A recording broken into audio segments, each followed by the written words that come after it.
गांव के किनारे पर एक बहुत पुरानी हवेली थी।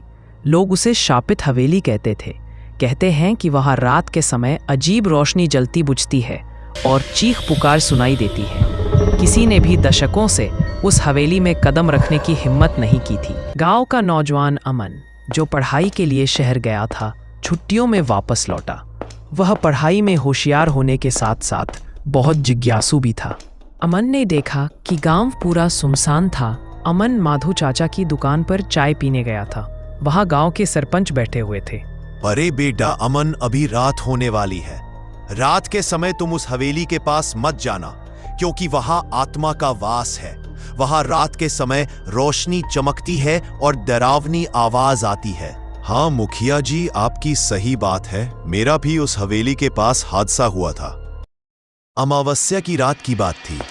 रात बहुत हो चुकी थी। मैं अपनी दुकान बंद करके घर की तरफ जा रहा था। जब मैं हवेली के पास पहुंचा तब हवेली में से अजीब रोशनी दिखाई दी और हवेली के दरवाजे पर काला धुआं निकलने लगा।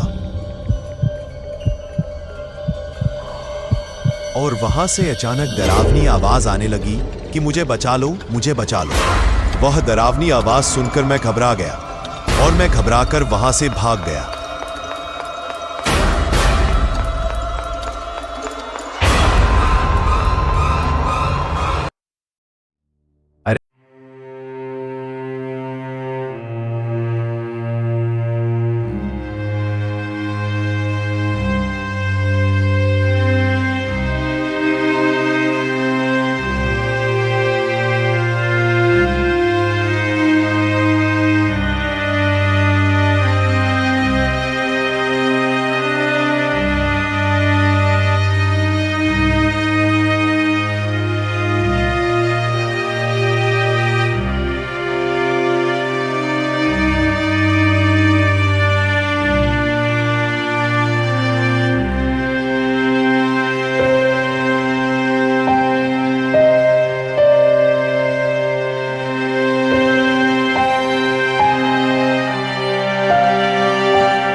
से डर नहीं लगता था, लेकिन रोहित और दीपक दोनों थोड़ा डरे हुए थे, क्योंकि बड़े बड़े लोग इस हवेली में जाने की हिम्मत नहीं कर सके। उस हवेली में जाने के लिए वो निकल पड़े थे। तीनों लोग जैसे ही हवेली के पास पहुंचे, तब हवेली में से अजीब आवाज आने लगी और काले बादल छाने लगे। हवेली की खिड़कियों में से अजीब रोशनी होने लगी। फिर भी तीनों लोगों ने हिम्मत करके हवेली के टूटे दरवाजे में से अंदर चले गए। अमन, रोहित और दीपक हवेली के किसी कमरे में चले गए थे। वहां के कमरे की खिड़कियों में हवा की सिट्टी जैसे आवाज आ रही थी और पूरा डरावना माहौल था। दीपक और रोहित दोनों डर चुके थे।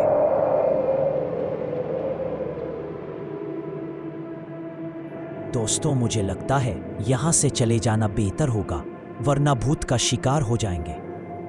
नहीं, तुम अपनी बकवास बंद करो। हमें इस हवेली का राज जान के ही इधर से जाना है। चलो आगे चलते हैं। तीनों चलते चलते हवेली के पिछले हिस्से में आ गए थे। उस दीवार पर एक बहुत बड़ी औरत की पेंटिंग लगी हुई थी, जिसकी आंखें ऐसे लगती हैं जैसे चलने वालों को देख रही हों, और पेंटिंग की आंखों में हल्की लाल चमक थी। ये वही औरत है जिसके बारे में गांव वाले कहते हैं। इस औरत की आंखें तो बड़ी ही डरावनी हैं। चलो हम हवेली के पिछले वाले हिस्से में जाते हैं, क्या पता वहां कुछ मिल जाए। अमन, रोहित और दीपक तीनों हवेली के पिछले वाली एक खुफिया सुरंग में आ चुके थे। सुरंग बहुत डरावनी थी और चारों तरफ अंधेरा था। सुरंग खत्म होते ही एक खुफिया कमरा आ जाता है। कमरे में पूरा अंधेरा था। सामने की तरफ एक संदूक था, उसमें खजाना था।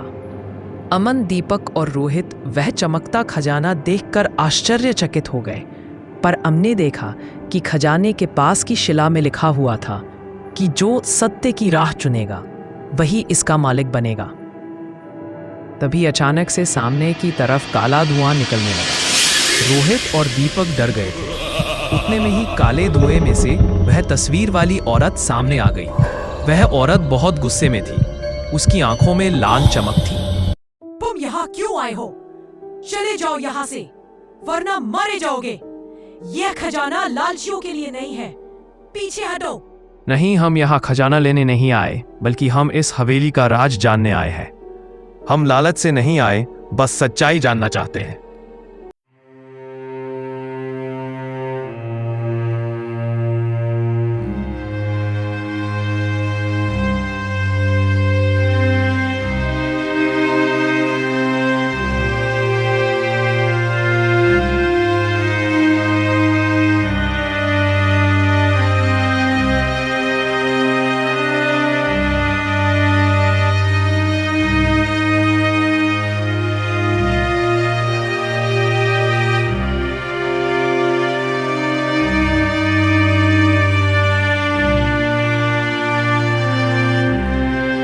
ही अधूरा था।